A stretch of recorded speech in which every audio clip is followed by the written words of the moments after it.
হে যুবকবৃন্দ, দরিদ্র, অজ্ঞ ও নিপীড়িত জনগণের ব্যথা তোমরা প্রাণে প্রাণে অনুভব করো। সেই অনুভবের বেদনায় তোমাদের হৃদয় রুদ্ধ হোক, মস্তিষ্ক ঘুরিতে থাকুক, তোমাদের পাগল হইয়া যাইবার উপক্রম হোক। তখন গিয়া ভগবানের পাদপদ্মে তোমাদের অন্তরের বেদনা জানাও, তবেই তাহার নিকট হইতে শক্তি ও সাহায্য আসিবে, অদম্য উৎসাহ, অনন্ত শক্তি আসিবে। গত 10 বৎসর ধরিয়া আমার মূল মন্ত্র ছিল এগিয়ে যাও। এখনো বলিতেছি এগিয়ে যাও। যখন চতুর্দিকে অন্ধকার বই আর কিছুই দেখিতে পাই নাই, তখনও বলিয়াছি এগিয়ে যাও। এখন একটু একটু আলো দেখা যাইতেছে, এখনো বলিতেছি এগিয়ে যাও। বৎস, ভয় পাইও না। উপরে তারকাখচিত অনন্ত আকাশ মণ্ডলের দিকে সভয় দৃষ্টিতে চাহিয়া মনে করিও না উহা তোমাকে পিছিয়া মারিয়া ফেলিবে। অপেক্ষা করো, দেখিবে অল্পক্ষণের মধ্যে দেখিবে সবই তোমার পদতলে। টাকায় কিছুই হয় না, নামেও হয় না, যশেও হয় না, বিদ্যায়ও কিছু হয় না, ভালোবাসায় সব হয়। চরিত্রই বাধা বিঘ্নরূপ বজ্রদৃঢ় প্রাচীরের মধ্য দিয়া পথ করিয়া লইতে পারে। এক্ষণে আমাদের সম্মুখে সমস্যা, এই স্বাধীনতা ব্যতীত কোনরূপ উন্নতি সম্ভব নহে। আমাদের পূর্বপুরুষেরা ধর্মচিন্তায় স্বাধীনতা দিয়াছিলেন, ফলে আমরা এই অপূর্ব ধর্ম পাইয়াছি। কিন্তু তাহারা সমাজের পায়ে অতি কঠিন শৃঙ্খল করাইলেন। এক কথায় বলিতে গেলে আমাদের সমাজ ভয়াবহ পৈশাচী। পাশ্চাত্য দেশে সমাজ চিরকাল স্বাধীনতা ভোগ করিয়াছে, তাহাদের সমাজের দিকে লক্ষ্য করিয়া দেখো, আর অপরদিকে তাহাদের ধর্মভীরু সেদিকেও দৃষ্টিপাত করিও। স্বাধীনতাই উন্নতির প্রথম শর্ত। যেমন মানুষের চিন্তা করিবার ও কথা বলিবার স্বাধীনতা থাকা আবশ্যক, তেমনি তাহার আহার, পোশাক, বিবাহ ও অন্যান্য সকল বিষয়ে স্বাধীনতা প্রয়োজন। তবে এই স্বাধীনতা যেন অপর কাহারও অনিষ্ট না করে। আমরা নির্বোধের মতো জড় সভ্যতার বিরুদ্ধে চিৎকার করিতেছি, না করিবই বা কেন? হাত বাড়াইয়া না পাইলে আঙুর ফল টক বলিব না তো কি? ভারতের আধ্যাত্মিক সভ্যতার শ্রেষ্ঠত্ব স্বীকার করিলেও ভারতে 1 লক্ষ নরনারীর অধিক যথার্থ ধার্মিক লোক নাই, ইহা মানিতেই হইবে। এই মুষ্টিমেয় লোকের আধ্যাত্মিক উন্নতির জন্য ভারতের 30 কোটি লোককে অসভ্য অবস্থায় থাকিতে হইবে এবং না খাইয়া মরিতে হইবে। একজন লোকও কেন না খাইয়া মরিবে? মুসলমানগণ হিন্দুদিগকে জয় করিল, এই ঘটনা সম্ভব হইল কেন? বাহ্য সভ্যতা সম্বন্ধে হিন্দুর অজ্ঞতা ইহার কারণ। বাহ্য সভ্যতা আবশ্যক, শুধু তাহাই নহে, প্রয়োজনের অতিরিক্ত বস্তুরও ব্যবহারও আবশ্যক, যাহাতে গরিব লোকের জন্য নূতন নূতন কাজের সৃষ্টি হয়। অন্ন, যে ভগবান এখানে আমাকে অন্ন দিতে পারেন না, তিনি যে আমাকে স্বর্গে অনন্ত সুখে রাখিবেন, ইহা আমি বিশ্বাস করি না। ভারতকে উঠাইতে হইবে, গরিবদের খাওয়াইতে হইবে, শিক্ষার বিস্তার করিতে হইবে, আর পৌরোহিত্য রূপ পাপ দূরীভূত করিতে হইবে। আরো খাদ্য, আরো সুযোগ প্রয়োজন। আমাদের নির্বোধ যুবকগণ ইংরেজগণের নিকট হইতে অধিক ক্ষমতা লাভের জন্য সভা সমিতি করিয়া থাকে, ইহাতে ইংরেজরা হাসে। যে অপরকে স্বাধীনতা দিতে প্রস্তুত নয়, সে কোনো মতেই স্বাধীনতা পাইবার যোগ্য নয়। দাসেরা শক্তি চায় অপরকে দাস করিয়া রাখিবার জন্য। তাই বলি, এই অবস্থা ধীরে ধীরে আনিতে হইবে। লোককে অধিক ধর্মনিষ্ঠ হইতে হইবে। সমাজকে শিক্ষা দিয়া ও সমাজকে স্বাধীনতা দিয়া প্রাচীন ধর্ম হইতে এই পৌরোহিত্যের অত্যাচার ও অনাচারের মূলোচ্ছেদ করিয়া ফেল। দেখিবে এই ধর্মই জগতের সর্বশ্রেষ্ঠ ধর্ম। আমার কথা কি বুঝিতেছ? ভারতের ধর্ম লইয়া ইউরোপের সমাজের মতো একটি সমাজ গড়িতে পারো? আমার বিশ্বাস ইহা কার্যে পরিণত করা খুব সম্ভব, আর এইরূপেই হইবে। ইহা কার্যে পরিণত করিবার প্রধান উপায় মধ্য ভারতে একটি উপনিবেশ স্থাপন। শঙ্করাচার্য, রামানুজ, চৈতন্য প্রভৃতি প্রাচীন নামের মধ্য দিয়া এ সকল সত্য প্রচারিত হইলে লোকে সহজে গ্রহণ করিয়া থাকে। এই সঙ্গে নগর সংকীর্তন প্রভৃতিও বন্দোবস্ত করো। মনে করো, প্রথম সমিতি খুলিবার সময় একটি মহোৎসব করিলে, নিশান প্রভৃতি লইয়া রাস্তায় রাস্তায় ঘুরিয়া নগর সংকীর্তন হইল, বক্তৃতাদি হইল। তারপর প্রতি সপ্তাহে এক বা ততোধিকবার সমিতির অধিবেশন হোক। নিজের ভিতর উৎসাহাগ্নি প্রজ্বলিত করো আর চারিদিকে বিস্তার করিতে থাকো। উঠিয়া পড়িয়া কাজে লাগো। নেতৃত্ব করিবার সময় সেবক ভাবাপন্ন হও, নিঃস্বার্থ হও, আর একজন গোপনে অপরের নিন্দা করিতেছে তাহা শুনিও না। অনন্ত ধৈর্য ধরিয়া থাকো, সিদ্ধি তোমার করতলগত। আমি আয়ারকে পৃথক কোনো পত্র লিখি নাই, কিন্তু অভিনন্দন পত্রে যে উত্তর পাইয়াছি তাহাই বোধহয় পর্যাপ্ত। তাহাকে এবং অপরাপর বন্ধুগণকে আমার হৃদয়ের ভালোবাসা, সহানুভূতি ও কৃতজ্ঞতা জানাইবে। তাহারা সকলেই মহাশয় ব্যক্তি, এই বিষয়ে বিশেষ সাবধান হইবে।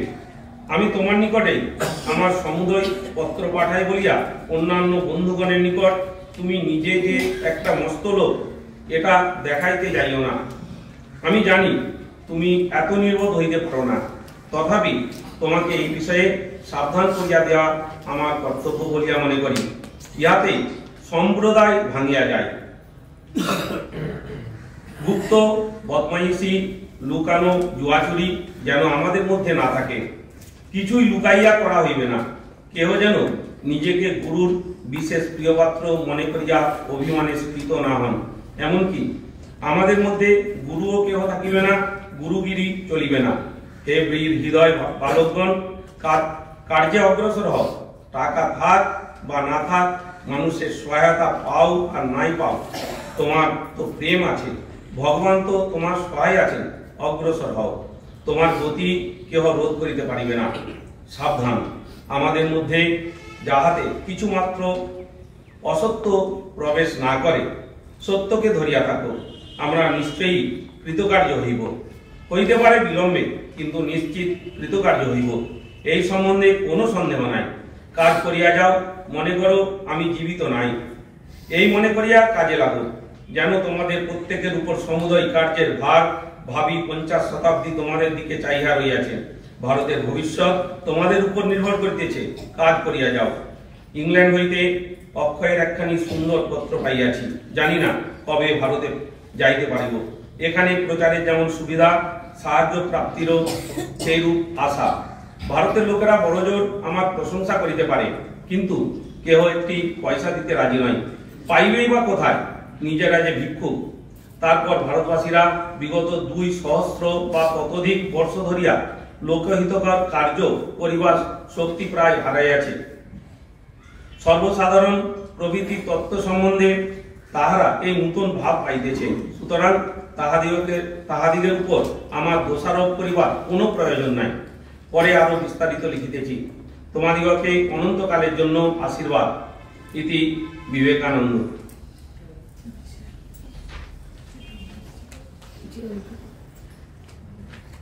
ডক্টর নাঞ্জুন্ডু রাওকে লিখিত, যুক্তরাষ্ট্র আমেরিকা, 30শে নভেম্বর 1894। প্রেমাস্পদেশু। তোমার মনোরম পত্রখানি এইমাত্র পাইলাম।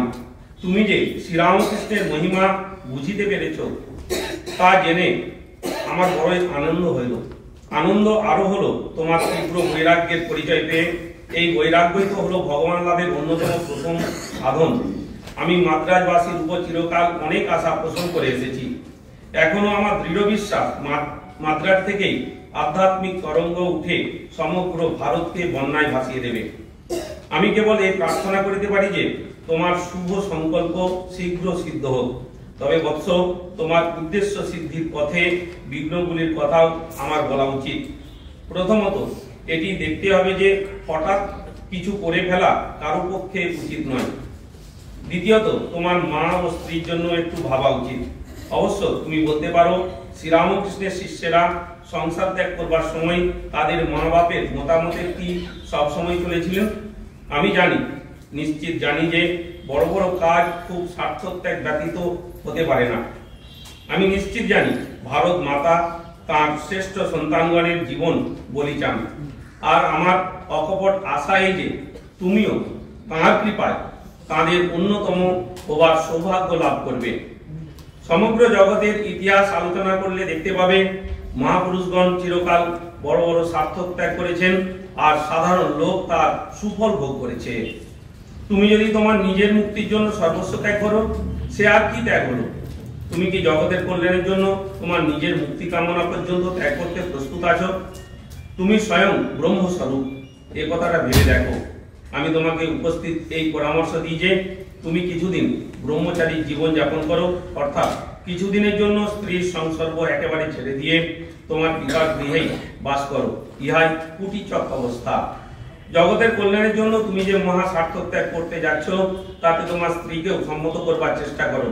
আর তোমার যদি জ্বলন্ত বিশ্বাস, সর্বজয়ী প্রেম ও সর্বশক্তিময়ী চিত্তশুদ্ধি থাকে, তবে তুমি যে তোমার উদ্দেশ্য সাধনে শীঘ্রই সফলতা লাভ করবে, সে বিষয়ে আমার অনুমাত্র সন্দেহ নেই। দেহ, মন, প্রাণ অর্পণ করে তুমি শ্রীরামকৃষ্ণের উপদেশ প্রচার কার্যে লেগে যাও দেখি। কারণ সাধনার প্রথম সোপান হচ্ছে কর্ম। খুব মনোযোগ দিয়ে সংস্কৃত অধ্যয়ন করো, আর খুব সাধন ভজনের অভ্যাস করো। তোমাকে মানব জাতির একজন শ্রেষ্ঠ আচার্য হতে হবে। আর আমার গুরু মহারাজ বলতেন, নিজেকে মারতে হলে একটি নরুন দিয়ে হয়, কিন্তু অপরকে মারতে গেলে ঢাল তরবারের দরকার। তেমনি লোক শিক্ষা দিতে হলে অনেক শাস্ত্র পড়তে হয় এবং অনেক তর্ক যুক্তি করে বোঝাতে হয়, কিন্তু নিজের ধর্মলাভ কেবল একটি কথাই বিশ্বাস করলেই হয়। আর যখন ঠিক সময় হবে, তখন তুমি সমগ্র জগতে গিয়ে তাঁর নাম প্রচার করবার অধিকারী হবে। তোমার সংকল্প অতি শুভ ও পবিত্র, সন্দেহ নাই। ভগবান শীঘ্র তোমার সংকল্প সিদ্ধির সহায় হন, কিন্তু হঠাৎ কিছু একটা করে ফেলো না। প্রথমে কর্ম ও সাধন ভজনের দ্বারা নিজেকে পবিত্র করো। ভারত দীর্ঘকাল ধরে যন্ত্রণা সয়েছে, সনাতন ধর্মের উপর বহুকাল ধরে অত্যাচার হয়েছে, কিন্তু প্রভু দয়াময়, তিনি আবার তার সন্তানগণের পরিত্রাণের জন্য এসেছেন।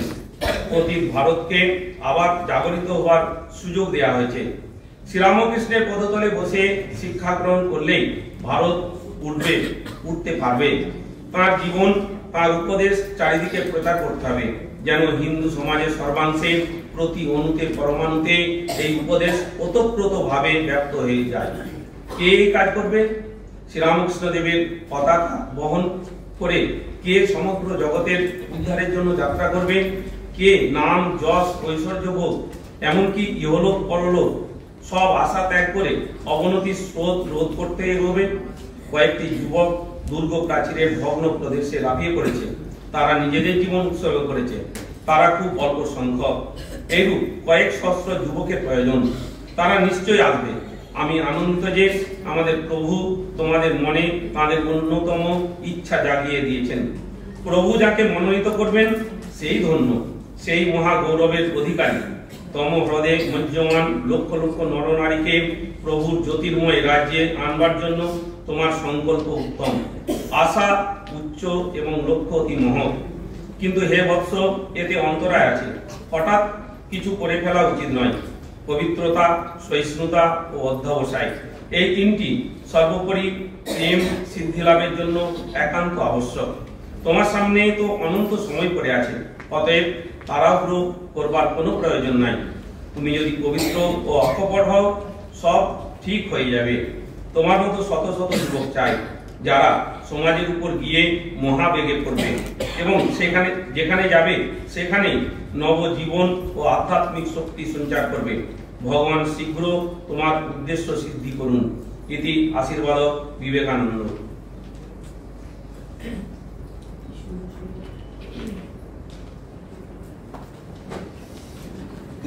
নিবেদিতাকে লিখিত, প্যারিস, 28 আগস্ট 1900। কল্যাণিয়া নিবেদিতা। এই তো জীবন, শুধু কঠোর পরিশ্রম, আর তাছাড়া কি বা আমাদের করবার আছে? কঠোর পরিশ্রম করো, কিছু একটা ঘটবে, একটা পথ খুলে যাবে। আর যদি তা না হয়, হয়তো কখনো হবে না। তাহলে তারপর কি? আমাদের যা কিছু উদ্যম সবই হচ্ছে সাময়িক ভাবে। সেই চরম পরিণতি মৃত্যুকে ঠেকিয়ে রাখার প্রচেষ্টা। অহো মহান সর্বদুঃখ হর মৃত্যু, তুমি না থাকলে জগতের কি অবস্থায় হতো? ঈশ্বরকে ধন্যবাদ যে বর্তমানে প্রতীয়মান এই জগৎ সত্য নয়, নিত্যও নয়। এই ভবিষ্যৎই বা আরো ভালো হবে কি করে? সে তো বর্তমানেরই ফলস্বরূপ। সুতরাং আরো খারাপ না হলে ওই ভবিষ্যৎ বর্তমানেরই অনুরূপ হবে। ভালো কথা, এখন বড় বড় কাজ করতে হবে, কিন্তু বড় কাজের জন্য মাথা ঘামাইকে ছোট কাজই বা কিছু করা হবে না কেন? একটার চেয়ে অন্যটা তো হীন নয়। গীতা তো ছোটর মধ্যে বড়কে দেখতে শেখায়।